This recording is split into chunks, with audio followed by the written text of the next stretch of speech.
di ainun mutmainnah malarangan. Fi keahliani Rias pertama Muhajir Hairul Muhilatul Jannah Bindar Nurasya Justiana. Ya, siapa yang tidak hadir? Siapa yang sudah disebut? Ya, Nabila Regina Putri Arumi. Ya, alhamdulillah hari ini hanya satu orang tidak hadir ya. Nah, siapa yang Triasti Oktari? Ya, Oktarina, semoga ini Oktarina minggu depan bisa kembali bersama-sama untuk mengikuti mata pelajaran akidah akhlak. Ya, baik. Sebagaimana yang kita terapkan di madrasah kita ini, sebelum kita memulai pelajaran yang pertama, siswa mengaji terlebih dahulu. Silakan dinaikkan semua Al-Qur'annya. Yang dibaca adalah surah Al-Baqarah ayat 1 sampai 5. Sebelum kita memulai, terlebih dahulu kita membaca ta'awuz. Ya, silakan dibuka semua Al-Qur'annya.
yang dipelajari.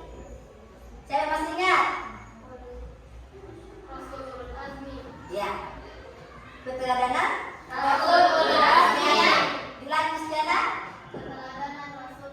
Ya, keteladanan Rasul Ulul Azmi. Ya, Rasul Ulul Azmi. Jadi sebagaimana yang kita ketahui bahwa ada 25 nabi dan rasul. Ada 25 nabi dan rasul. Jadi yang kelima diantaranya ada yang diberi gelar Rasul Ulul Azmi. Nah, siapa yang tahu itu yang kelima? Siapa yang tahu? Ya, Istiana kembali. Nabi Nuh, Nabi Musa, Nabi Isa, Nabi Ibrahim, Nabi Muhammad. Ya, bisa diulangi Ainun? Ya, Nabi Nuh, suka-sukanya.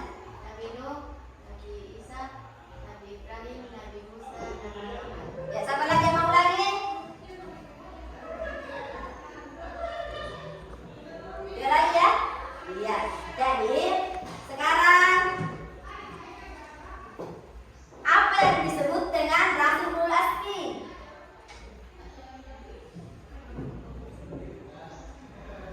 Apa Rasulul Azmi ya? Arumi. Ulul Azmi adalah rasul pilihan dari Allah Subhanahu wa taala yang memiliki ketabahan, kesabaran dan ketabahan hati. Iya. Jadi Rasulul Azmi adalah rasul pilihan Allah. Rasul pilihan Allah yang memiliki ketabahan, kesabaran serta ketetapan hati. Iya, serta ketetapan hati.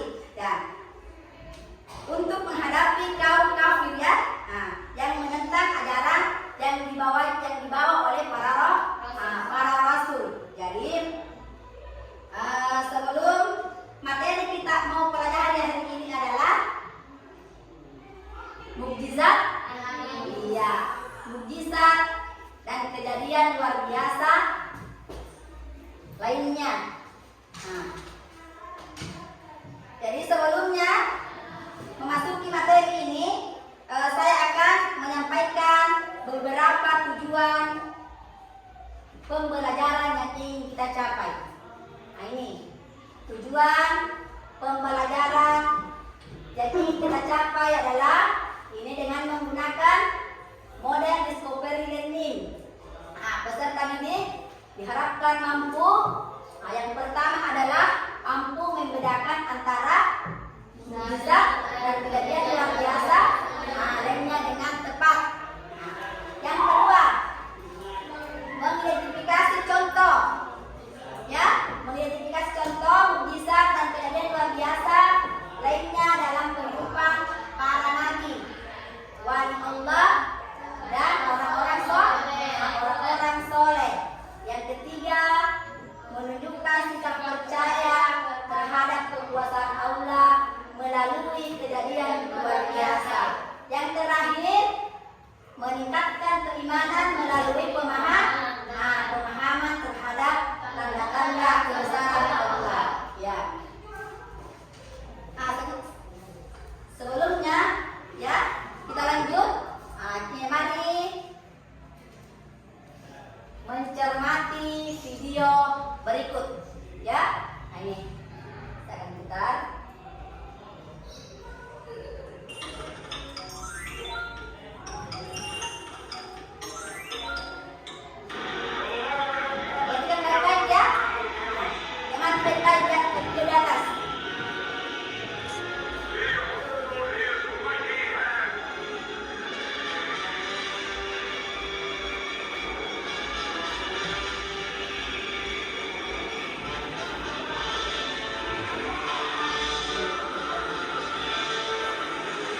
terjadi pada video tersebut?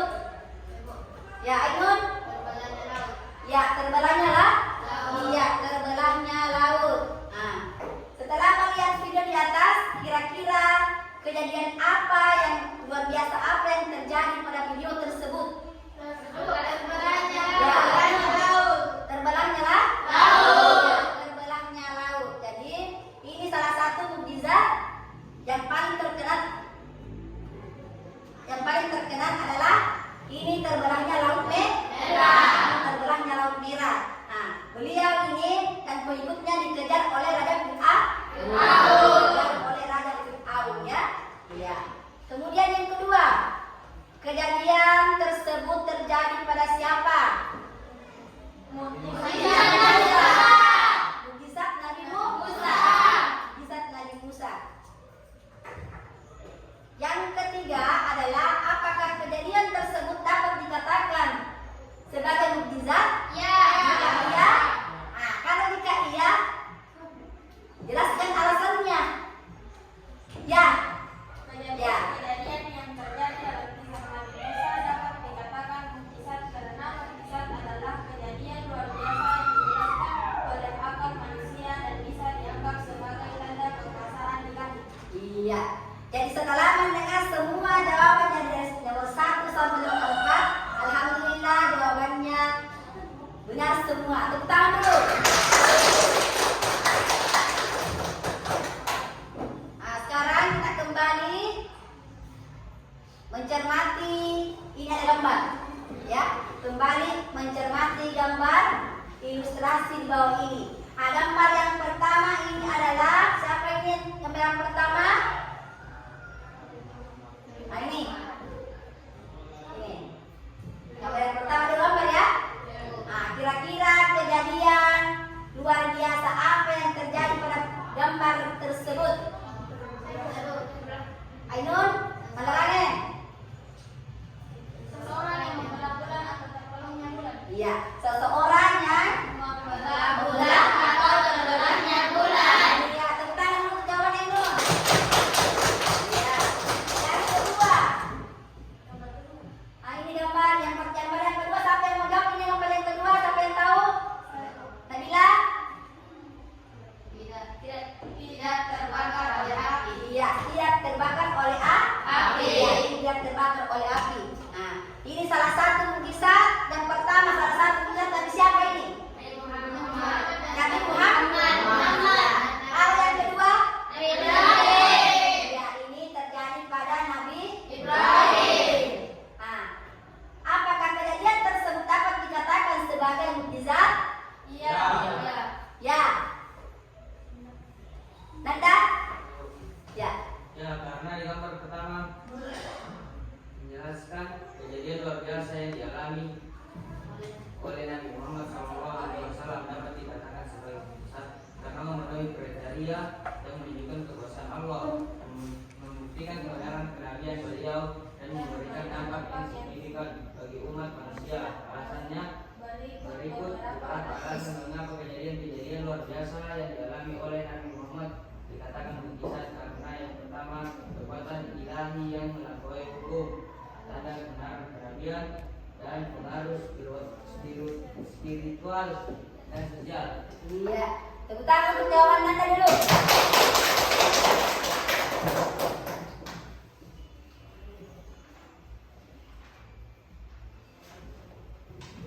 Ya, selanjutnya ya. Nah, selanjutnya dinaikkan semua alat tulisnya dan bukunya. Akan menambah wawasan ya. Nah, ini dinaikkan bukunya yang tadi.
mukjizat. Sekarang kita masuk di ini ciri-ciri mukjizat, ya.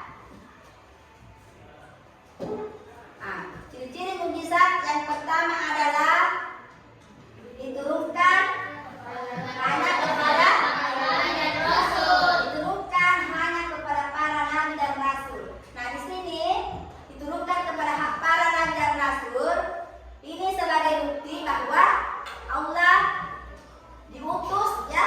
Allah mengutus, dan ini tidak bisa dilakukan oleh orang biasa. Tidak bisa dilakukan oleh orang biasa. Nah, yang kedua, merupakan kejadian luar biasa. Jadi mukjizat ini merupakan peristiwa yang sangat luar biasa dan tidak biasa terjadi dalam kehidupan sehari-hari. Tidak biasa terjadi dalam kehidupan sehari-hari. Yang ketiga, ini ya, diturunkan sebagai bukti kekuasaan Allah Subhanahu wa taala. Nah, mukjizat ini adalah peristiwa yang luar biasa. Peristiwa yang luar biasa yang terjadi sebagai bukti kekuasaan Allah yang diberikan kepada para nabi dan rasul. Diberikan oleh kepada para nabi dan rasul yang menunjukkan kekuasaannya karena kejadiannya tidak biasa dan mampu melakukan apapun yang dia kehendaki. Jadi Allah itu maha berkehendak, ya. Dia bisa menghendaki apa yang dia kehendaki. Yang tidak bisa dilakukan oleh manusia. Yang keempat, ini lihat perhatian kembali. Diturunkan sebagai bukti kenabian atau kerasulan. Mukjizat ini berfungsi sebagai tanda dan bukti bahwa nabi dan rasul adalah utusan Allah. Yang kelima, bertujuan untuk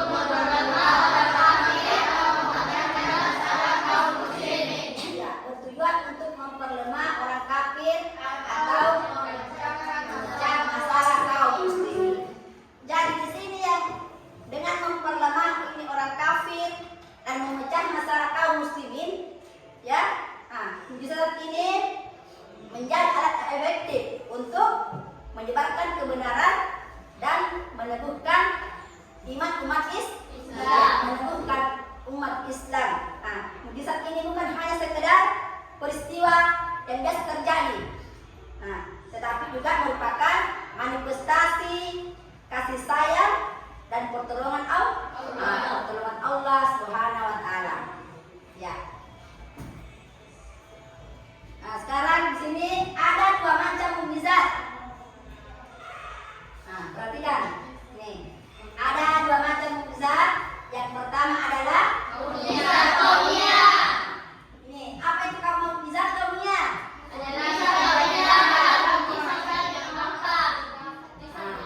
Mukjizat yang tampak. Mukjizat ini dapat dirasakan oleh panca indera. Jadi mukjizat kauniyah disebut juga mukjizat terbatas. Artinya di luar kemampuan manusia. Terjadi hanya sekali dan dalam satu tempat. Ini tidak bisa diulang, ya. Tidak bisa diulang dan tidak bisa dipelajari. Contohnya mukjizat Nabi Isa. Apa contohnya? Nabi Musa, Nabi Isa, contohnya Nabi Isa dapat menghidupkan orang mati. Seizin Allah Subhanahu wa taala. Ya. Ini lagi mukjizat Agliyah. Yaitu mukjizat yang dapat dipahami oleh pikiran. Jadi mukjizat Agliyah ini mukjizat yang hanya dapat dipahami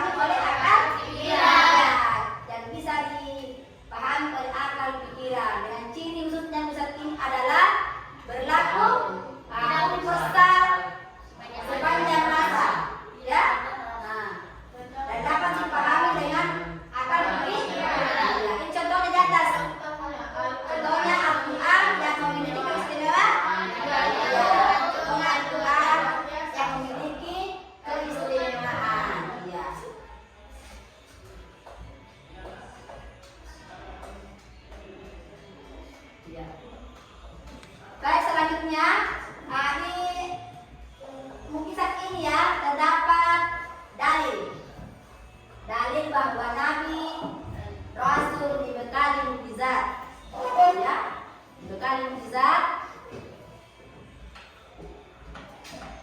Ada di sini ya surah Al-Hadid.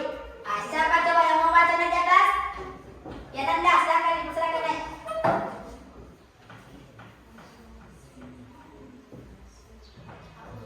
A'udzubillahi minasyaitonir rajim. Bismillahirrahmanirrahim.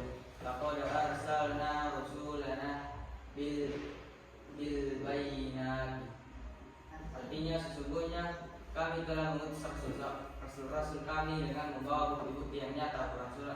Quran surah Al-Hadid ayat 25. Nah, itulah surah Al-Hadid ya. Nah, surah Al-Hadid yang menyatakan bahwa sesungguhnya kami telah mengutus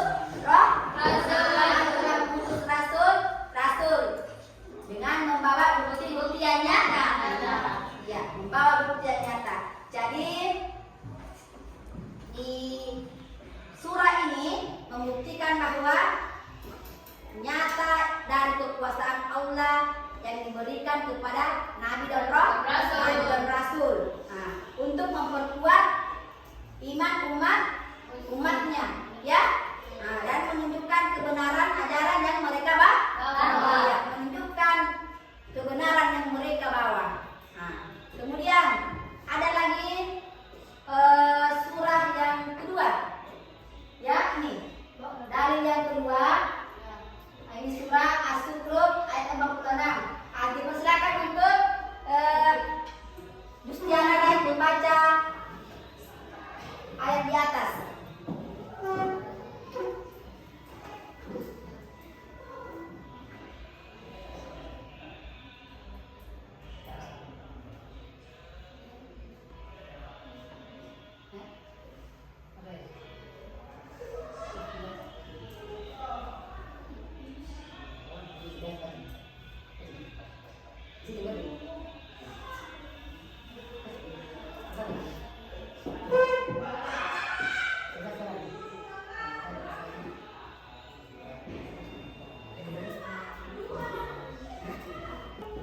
Ya, sekarang kita kembali ke dalil yang kedua. Nah, silakan Ilyas pertama untuk naik membaca di atas.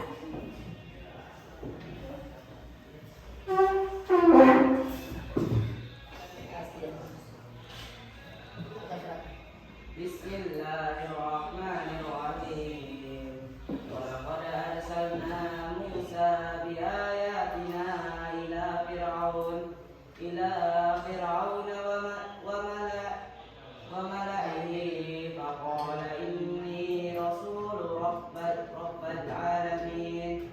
Yang artinya, dan sesungguhnya kami telah mengutus Musa dengan membawa mukjizat kami kepada Fir'aun dan pemuka-pemuka kaumnya.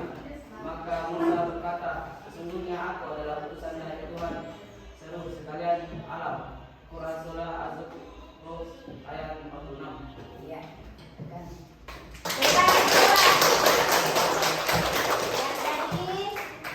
Yang dibaca adalah surah As-Zukhruf ayat 46. Ini dalil yang kedua ya. Nah, jadi dalam ayat ini surah As-Zukhruf menegaskan bahwa Nabi dan Rasul seperti Nabi Musa, ya, nah, dibekali dengan mukjizat sebagai tanda kekuasaan Allah, dan sebagai bukti kebenaran ajaran yang mereka bawa. Nah, mukjizat ini tidak hanya berfungsi untuk membuktikan kenabian dan kerasulannya, ya, nah, juga untuk memberikan pelajaran dan peringatan kepada umat manusia, ya. Ya.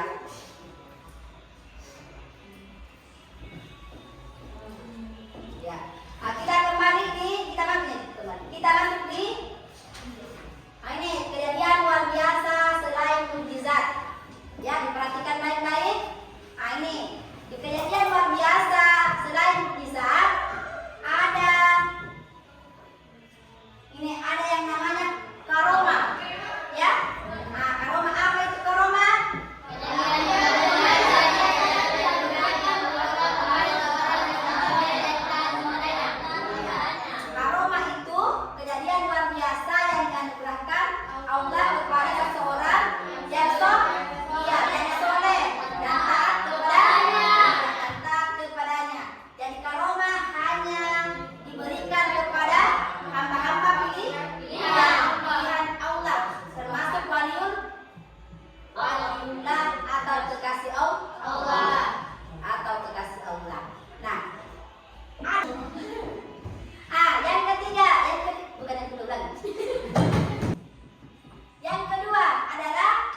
Biasa berkat pertolongan Allah. Berkat pertolongan Allah.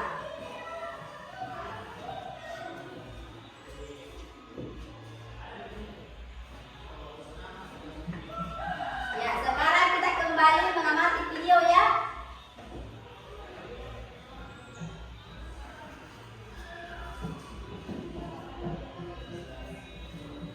Diutus oleh Allah untuk menyuruh Firaun dan kaumnya agar meninggalkan penyembahan berhala dan menyembah Allah yang Maha Esa.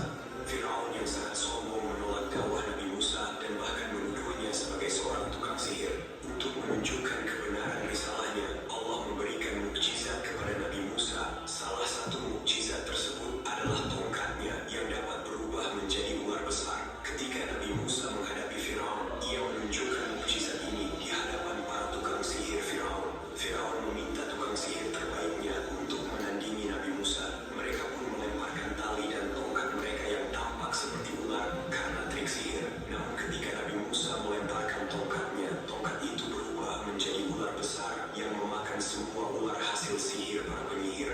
Melihat keajaiban ini, para penyihir langsung menyadari bahwa apa yang dilakukan Nabi Musa bukanlah sihir, melainkan mukjizat dari Allah. Mereka pun sujud dan beriman kepada Allah meskipun Firaun mengancam mereka. Kisah ini menunjukkan bahwa mukjizat Nabi Musa adalah bukti nyata dari kekuasaan Allah untuk menolong hambanya dan mengalahkan kebatilan. Like dan subscribe jika kamu suka video ini. Nabi Musa diutus oleh Allah untuk menyuruh Ya, ini yang kedua. Berdengar kembali semuanya tadi. Firaun yang tidak percaya Nabi Musa adalah utusan Allah memintanya menunjukkan mukjizat yang dimilikinya. Nabi Musa pun menaruh tongkatnya dan seketika tongkat itu berubah menjadi seekor ular. Melihat hal tersebut, Firaun hanya tertawa, meremehkan, dan menganggap itu hanyalah sihir. Firaun kemudian menyuruh kedua penyihirnya untuk menunjukkan sihir seperti itu. Lalu dua penyihir itu membaca mantra yang seketika membuat tongkatnya juga berubah menjadi ular kobra besar. Ular-ular itu lalu bersiap untuk saling menyerang. Namun ular milik Nabi Musa ternyata jauh lebih mematikan, yang dengan cepat membunuh salah satunya. Kejadian itu membuat Firaun mulai gelisah. Kini hanya tersisa satu kobra yang bersiap menyerang ular tongkat Nabi Musa itu. Tapi meskipun kecil, ular itu sangat lincah dan berhasil membunuh ular penyihir itu. Setelah menunjukkan mukjizatnya, Nabi Musa memegang ekor ular itu dan seketika berubah kembali jadi tongkat. Penyihir itu pun mengatakan pada Firaun bahwa Tuhan Nabi Musa lebih kuat, tapi Firaun malah menghukumnya. Firaun laknatullah itu tidak mau mengakui ada Tuhan selain dirinya. Nabi Musa kemudian menyuruh Firaun bertaubat dan membebaskan bangsanya dari perbudakan. Firaun yang tidak percaya. Ya, setelah melihat tayangan video, coba rumuskan satu pertanyaan yang menarik untuk dibahas dan telah berdasarkan tayangan video ilustrasi mukjizat tongkat Nabi Musa yang berubah menjadi ular. Ketika Nabi Musa memperlihatkan mukjizatnya di hadapan Fir'aun, yaitu mengubah tongkatnya menjadi seekor ular, Fir'aun juga tidak mau kalah sehingga ia mengumpulkan para tukang sihir hebatnya untuk menandingi Nabi Musa. Dan saat itu, tongkat para tukang sihir Fir'aun juga mampu berubah menjadi ular. Bagaimana hal ini bisa terjadi? Ya, jadi untuk jawabannya itu yang nanti akan didiskusikan bersama dengan teman kelompoknya semua, ya. Ya, jadi sebelumnya ya, sebelum itu saya akan membagi kelompok berdasarkan namanya. Saya akan bagi 3 kelompok, ya. Ya, untuk kelompok 1. Tapi sebelumnya itu saya akan membagikan LKPD-nya setelah kelompoknya dibagi. Kelompok 1 masuk di Ain Mutmainah, Triasti, Andi Mutmainah, Nabila Regina Putri dan Ananda Pratama. Ya, untuk kelompok 2 Astri sama Basir bersama Aruni, Fika Riani, Muhajir, Fitra Ramadhani. Kelompok ketiga Nur Aisyah, Nur Sahira, Yustiana, sama Dias Pratama, ya. Sebelum itu saya akan bagikan LKPD-nya.